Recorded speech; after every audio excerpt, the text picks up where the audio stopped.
Senator Lauren was talking to him very calmly, I said, "What are you gonna do about this? Pinuputukan kami dito." Tapos sabi niya, "Hindi kami makalapit, pinalis nyo kami dyan." Sabi ko, "Well then do your job, make us safe, this is not good." "Ma'am, wag mo ako sigawan." Yun lang ang masasabi mo sa akin. Pinuputukan kami, sasabihin mo sa akin, wag kitang sigawan. Sumisigaw ako dahil mataas ang emotion. So, I'll give everyone context. Daw si Bato. Nananawagan po kami sa lahat po ng ating nakikinig ngayon.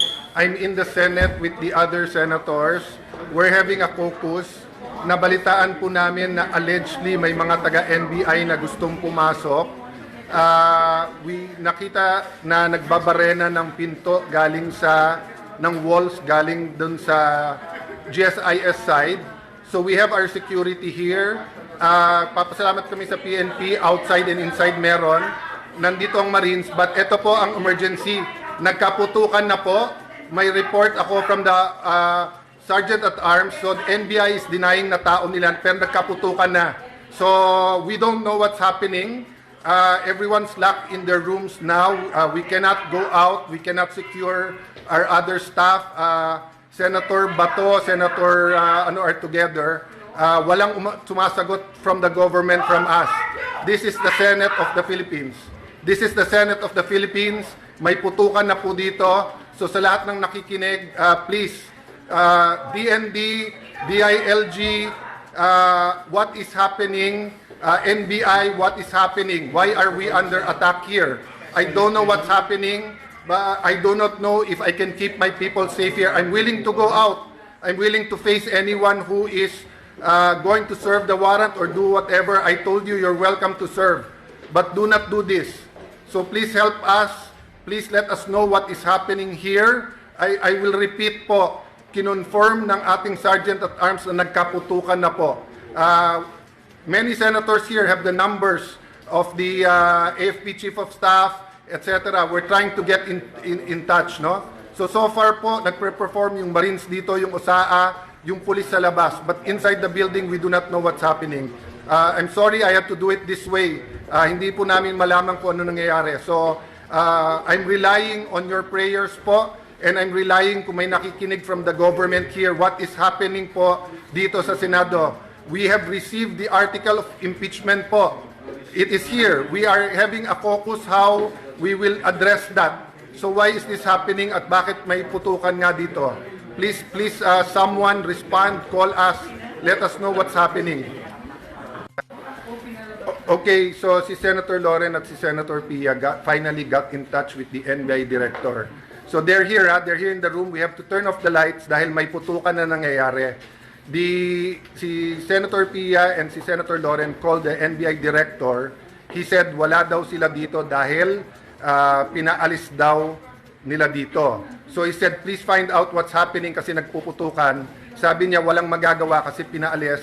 And then he started saying, wag kami magtaas ng boses. What will you do, Director, kung may putukan na at lahat ng staff mo at yung mga OSAA mo naka-vest na lahat and hindi malaman mangyayari? What would you do? Hindi ba dapat ang sagot mo, ma'am, sir, I'll go there, I'll make sure you'll help? That's what I was expecting him to say. When Senator Lauren was talking to him very calmly, I said, "What are you gonna do about this? Pinuputukan kami dito." Tapos sabi niya, "Hindi kami makalapit, pinalis nyo kami dyan." Sabi ko, "Well then do your job, make us safe, this is not good." "Ma'am, wag mo ako sigawan." Yun lang ang masasabi mo sa akin. Pinuputukan kami, sasabihin mo sa akin, wag kitang sigawan. Sumisigaw ako dahil mataas ang emotion. So I'll give everyone context. 4 senators got tips 30 minutes ago while we were talking na umalis na dito kasi may mangyayari. So yung isa kapwa senador, yung iba kung sino-sino nagsabi. So the emotions are high here because bakit kami paalisin? We're waiting for the articles of impeachment and we're having a meeting. Nasabi lang dadating na. So again, no, kung sino nakikinig from the government, this is the Senate of the Philippines. We are allegedly under attack. The Sergeant of Arms has confirmed na may putukan na dito. So please, kung sinong nanonood, sinong nakikinig, we expect yung tawagan namin would understand the emotions here and will say we'll do something about it. No? So the rest, mga nasa Senate, turn off the lights, stay low. Kung may active shooters, follow the protocols. To update po to update. I'm sorry I have to update you this way. Hindi po ako makalabas sa media because the report so far is that there were agents na sumabay sa media and claiming to be media. So there are now more than 200 sa labas, naka-barricade yung ibang doors. But I will use this medium. Sergeant at Arms, PNP, Marines, dadating si Sec Remulla, please escort them, please allow them in. Dadating po si Sec Remulla ng DILG with one of the PNP. It is not them attacking us.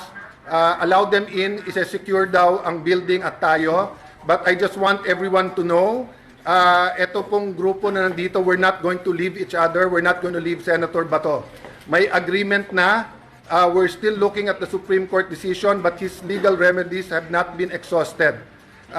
Sabi ng Supreme Court, binibigyan ng 3 days to comment. So we are relying on the law, relying on the Constitution, we are relying on the word of the NBI na hindi papasukin ang Senate na walang coordination. But again, nagkaputukan na po dito. We cannot let this pass.